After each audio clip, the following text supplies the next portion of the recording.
चलिए इसी बीच हमारे साथ शंकर जी लाइन पे अब जुड़ गए हैं उड़ीसा से। शंकर जी नमस्कार। नमस्ते जी। हाँ जी, अपना सवाल पूछिए। हेलो। हाँ जी, अपना सवाल पूछ सकते हैं आप।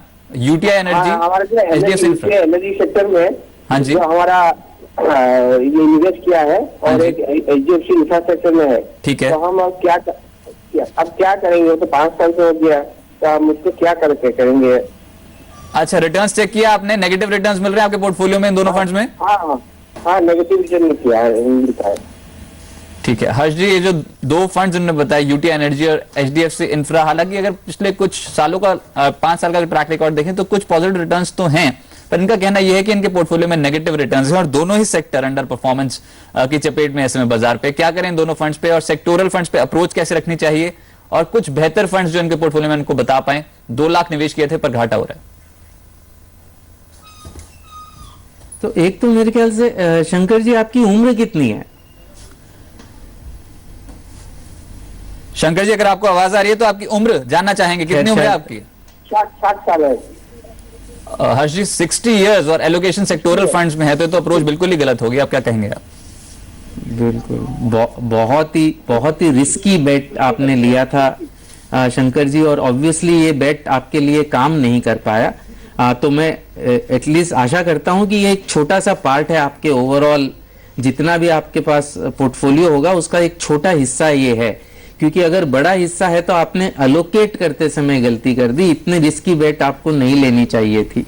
अभी भी मेरे ख्याल से आप ओवरऑल रिस्क पहले देखिए कि आपका टोटल पोर्टफोलियो कितना है, और आपकी उम्र में ऑब्वियसली 20-25 या मैक्सिमम मेरे ख्याल से 25 से मैक्सिमम 30%, अगर आप बहुत रिस्क लेने वाले इंसान हैं तो मैक्सिमम 30% आपको इक्विटी में देखना चाहिए। अगर और आपके पास डेट पोर्टफोलियो है और इक्विटी में ही एक्सपोजर आपको लेना है तो आप बैलेंस्ड फंड देख सकते हैं। मेरे ख्याल से at this age balanced fund is much better. तो बैलेंस फंड हमने रिकमेंड पहले भी करे हैं, आप देख सकते हैं। एचडीएफसी का बैलेंस्ड फंड है। अगर इक्विटी का लार्ज कैप का एक्सपोजर लेना है तो जो यूटीआई इंफ्रा है उसको आप यूटीआई अपॉर्चुनिटीज में कर सकते हैं, वो लार्ज कैप फंड हो जाएगा, और एक एचडीएफसी का आप बैलेंस्ड फंड में शिफ्ट कर दीजिए।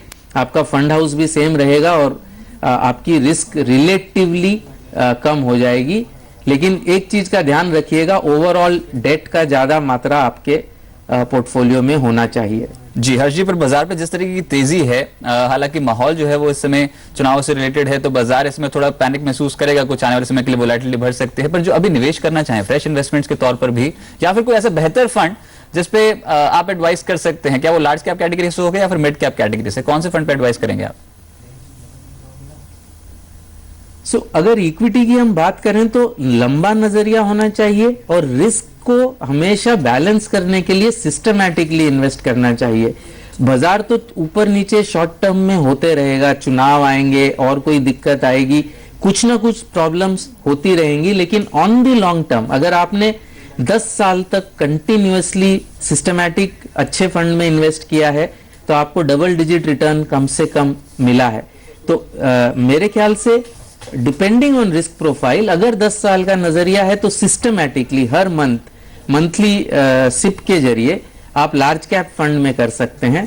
और अगर लार्ज कैप फंड की मैं बात करूं तो आप ऐसे प्रू फोकस्ड ब्लू चिप देख सकते हैं अगर एक ही फंड आपको करना हो तो। लेकिन ये ध्यान रखिएगा कि मंथली सिप एंड 10 साल का नजरिया, कम से कम 10 साल का नजरिया रखें। पर जो फंड बताया गया वो आईसीसी फोकस ब्लू चिप है। फ्रेश इन्वेस्टमेंट्स करनी हो लंबी अवधि के लिए करें, एसआईपी के जरिए निवेश करें, हर महीने सिस्टमैटिकली इन्वेस्टमेंट करें और रिटर्न्स देखिए आप 5 साल में हर साल औसत यहाँ पर जो रिटर्न है कंपाउंड एनुअल ग्रोथ रेट की बात कर रहा हूँ 25% है इस फंड की। तो जोरदार रिटर्न्स मिले हैं आईसीसी फोकस ब्लू चिप पे, आप नजर रख के चल सकते हैं। हर जी बहुत बहुत शुक्रिया आपका हमारे साथ जुड़ने के लिए और म्यूचुअल फंड्स पे चर्चा करने के लिए, साथ ही साथ पोर्टफोलियो प्लानिंग पे मदद करने के लिए बहुत बहुत शुक्रिया दर्शकों का।